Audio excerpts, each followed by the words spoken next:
Okay, welcome back, awesome action toy fans and subscribers. Today we're looking at another old Marvel Infinite series, looking at Hyperion.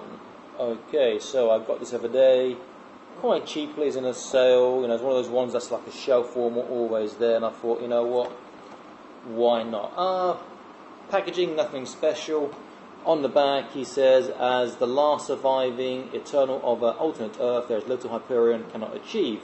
But when he is accidentally exiled from his own universe, he contacts his old allies, the Avengers, hoping that Earth's mightiest heroes can help return him home. On the back just shows you other figures: Hulk, Marvel's Grim Reaper, this is another shelf warmer, Marvel's Wasp, Captain America, and Heroic Age Iron Man. Okay, this is from 2013, so it's about 4 years old since we're 2017 now. Let's open him up and have a look. Okay, let's pop him out of his plastic tomb.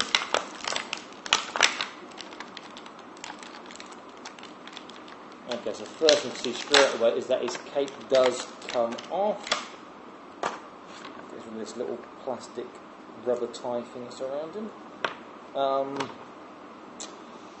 What's perhaps, it's nice that the cape comes off, but you know, it's not so nice that he has two holes in his back that keep it in place. So I mean, if you're into customizing, it's like, got two holes to fill, or you can use them for attaching something else. Let's have a look at his cape on first of all. So it's not a bad way it sits on him, it's quite nice. Okay, so the figure itself, let's have a look at that. I'll take his cape off for the actual figure. So starting with his head, you know, he has a okay range of motion, not really high, straight and down, obviously left and right at various angles, not fantastic. The face sculpt is pretty good actually, and the paint app's pretty good too. If you have a look at his face there. You looking at me? Not bad. Shoulders go up, not particularly far, unless you turn them the wrong way around. But pretty good. He's doing that this way, not that time. Arms slightly more than 90 degrees. Hands go around, though the hands look a bit strange. If you can see on this hand here, not easily see, there's a ridge on his hand, like he's wearing fingerless gloves that haven't been painted on. It's a small ridge, difficult to see on a camera, I think. Hips, the standard ball joint, go out. He has a double knee joint, as you'd hope, and the ankle this time side to side and forwards and backwards, though not particularly easily, I hasten to add, them forward and backwards, which is a surprise. Okay, there we go, that one goes easy, that's a click. And this one, there we go, it's a click in.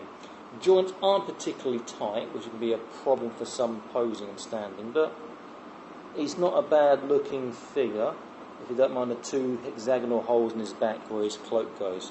Speaking of which, I'll stick that on again now. Let's see how easy it is to put. See, the cloak is adding a lot of weight. He wants to fall backwards already. Again, he does.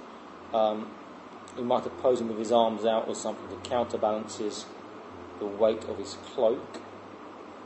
Or you have to put his legs forwards a little bit and hope his ankle joints can take the strain of the added weight of the cloak. So yeah, the cloak just makes it more difficult to balance without it. He's quite stable. Nice looking figure. Looks a bit strange having this sort of gold metal iron underpants stroke waist unit there. But hey, that's Marvel for you. Yeah, quite a good looking figure. Again, I'll be using him for customising and repainting into something else, I'm sure. One thing I don't like is there's the paint app discrepancy from his collar to his neck. It's a different colour. You can see on the back there, and maybe on the front you can see as well. So just from his collar, from his red shirt here to his neck, there's two different tones of like pink on him, which looks a bit peculiar. Not a bad figure, to be fair, but not great. Is it worth hunting out one to buy? No. Is it worth buying one at full price? Probably not. If you see it in the sale like I did, it's worth picking up for your collection to complete it, or if you want to customise, it's not a bad one for customisation as well. Another thing I've just noticed is his wrists, particularly his right one, is quite turned in like this. Like he's a gunslinger, so if you're doing like the Diamond Legends cowboy stuff, you might want to use him as a custom. He's going to draw for his gun any second now. Draw! Pretty good looking figure though, to be fair, but sell definitely worth getting. The head's quite nice as well, but full price I wouldn't look at it twice, to be honest. Okay, Awesome Action Toys signing out. Please like and subscribe. Watch my other videos, got some great stuff there on Acid Rain, both the same scale, the 118 3.75 stroke 4 inch figures, and the Acid Rain 2.5 inch to 128 scale figures. Also some scenery stuff I've got there by Legend Studios. Got a really nice temple statue. Please watch that review because it's awesome for this scale and even bigger scale. The 112 scale figures as well, and lots of other stuff there for you to enjoy. More videos coming soon. Again, please like and subscribe if you want. You can share too. Any comments, please comment, and when I get time I always like to answer them if I can. Stay collecting, keep happy.